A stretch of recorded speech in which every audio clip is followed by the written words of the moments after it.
Hello and welcome to Nithrania YouTube channel. You're watching another episode of the Game in a Nutshell series designed for explaining the board game rules. My name is Branislav Berec, and in this video we're going to learn how to play Sneferu from Llama Games. It's a game for 2 to 4 players. It also has a solo mode and plays in about 45 minutes. And in this game players will become architects and builders of the pyramid, the Red Pyramid, for the Sneferu pharaoh, who was an Egyptian pharaoh who lived like 2500 years before the Christ, and he built 3 pyramids for himself during his life. The first one actually collapsed. The second one wasn't a proper pyramid neither because they had to change the angle. And the third one, the Red Pyramid, actually changed the way how other Egyptians, pharaohs, built their pyramids later. Before we start, let me say that all the components in this game are prototype components, so the final components may look different. So let's get started. To set the game up, place the game board on the table, and then take these bonus tokens and randomly place them on these spaces on the game board. And make sure that these 4 bonus tokens with the eye symbol are on these first 4 spaces. Place these tokens face up, and with that the game board is ready. Each player chooses a color and takes the architect of that color with the corresponding ship and 1 pyramid with 10 foot. Take all the stone blocks and place them into this bag, and then randomly draw 28 of them and place them on this stone block offer board. Finally, take the ships from all players and place them in a random order on these 4 starting spaces on the game board. In Sneferu, players take role of architects building the 3rd pyramid for Sneferu pharaoh. They will have to acquire these stone blocks by paying time and food, and then use them to build the pyramid, and the player with the most stone blocks in the pyramid wins the game. You will travel up and down this Nile river, and therefore players take turns, and it's always the player who is furthest back on this track who takes the turn, and if there are multiple players in the same space, then it's the player who is closest to this Nile river, so who is on this, let's say, inside track. Therefore, at the beginning of the game, it is always this player going first, then this one, and then this player on the outside. Now, on your turn, you always have to take 1 stone block. You can choose any stone block from this offer, and you will have to pay with time and food. You can choose any block from this offer board as long as you can pay for that block.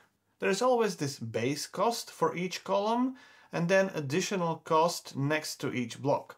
So for example, if you choose this tile, you would have to pay 3 time units, plus 2 food, plus 1 additional food. These tiles at the bottom of these 3 columns have no additional cost, so in this case you would only pay 6 food and only 1 time unit. When you pay food, you have to spend the food from your personal supply.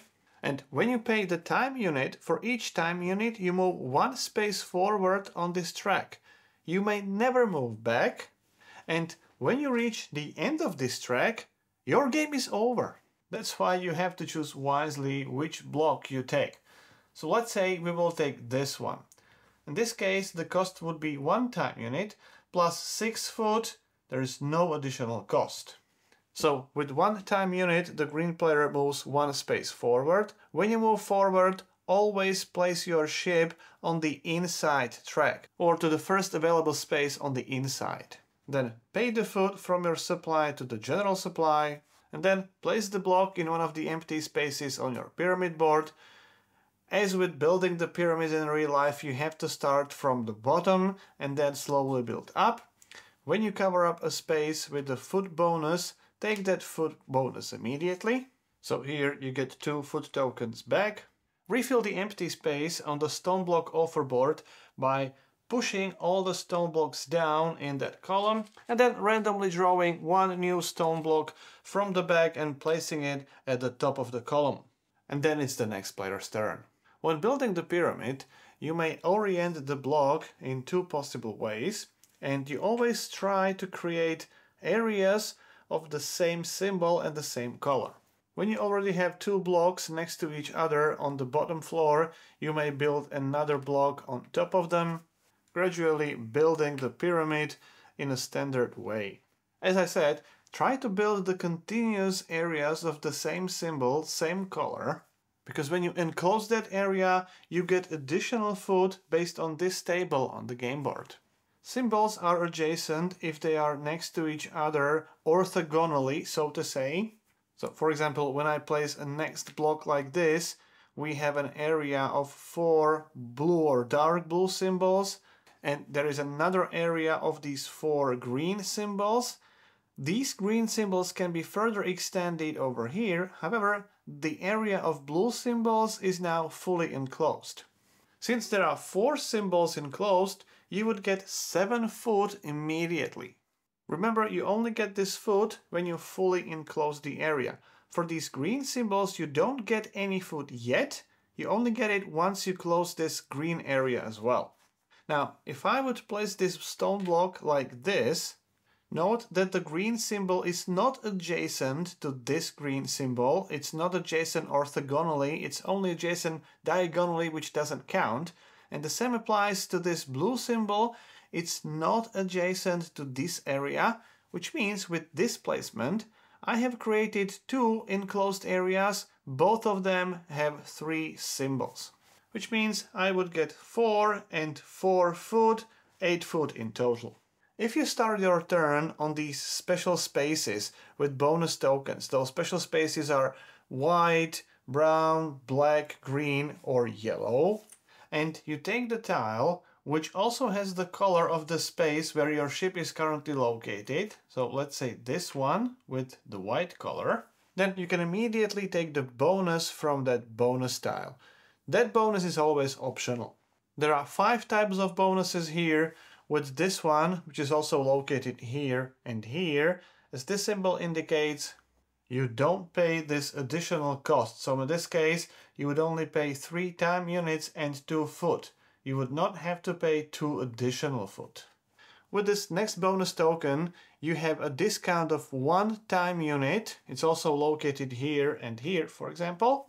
So if you take the stone block from this column, you would not pay 2 time units, but only 1. There's one special case here when you take this bonus.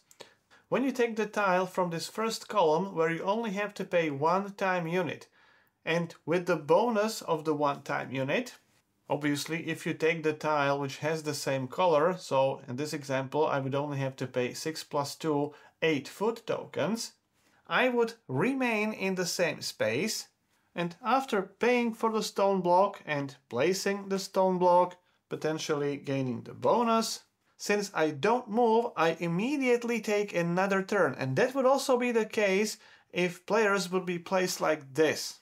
Since you don't move, you are still furthest back on the track and still on the inside, which means it's still your turn. If you have enough food and you take the stone block with the same color as your current space, since you don't have to pay the time units, you can take several turns in a row. Then when you take this bonus, you immediately take 2 food. With this one you would take 1 food token, and if you use this bonus token, as indicated on the token, you may spend 1 time unit to take 3 food immediately as a reward. The game ends when all players reach the final space on the game board. As you approach that final space, it may happen that you will not be able to buy any stone block. You can only spend as many time units as the remaining spaces to the end space. So in this example, the green and purple player can only spend 3 time units, which means they can only buy the stone blocks from these 3 columns. However, these cost additional food. At least 2 food tokens in this column, at least 4 food tokens in this one, and so on. And if you don't have enough food in your personal supply, then you don't have any legal move, and you have to move to the end of the track. Your game is over. As a compensation for each space you skipped, in this case it was 3 spaces, you get 5 food for each space skipped, But these food tokens are only used as the tiebreaker at the end of the game if players are tied during the final scoring. Then, when all players reach the final space, each player counts the number of stone blocks in their pyramid, and the player with the most stone blocks is the winner. In case of the tie, the player with the most remaining food wins the game. If there is a still tie, then compare your largest contiguous area of one symbol, then the second largest, and so on, until you determine the winner. So that's how you play Sneferu. If you have any questions or comments, I'll do my best to answer as many as I can. If you like the series, please subscribe. You can support the channel on the Patreon page. You've been watching Game in a Nutshell. My name is Branislav Berec, and I hope to see you next time.